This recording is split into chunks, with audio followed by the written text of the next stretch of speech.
Masih soal PSSI, dalam sesi konferensi pers, Ketua Umum PSSI Erick Thohir juga menyampaikan target untuk Timnas Indonesia.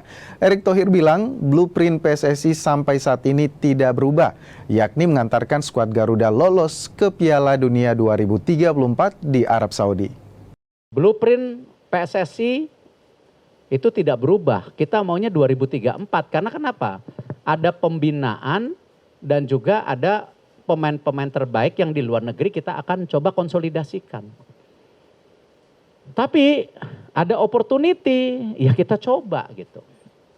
Dan saya rasa secara gentleman saya udah mohon maaf, ya baik ke masyarakat, baik ke pemerintah.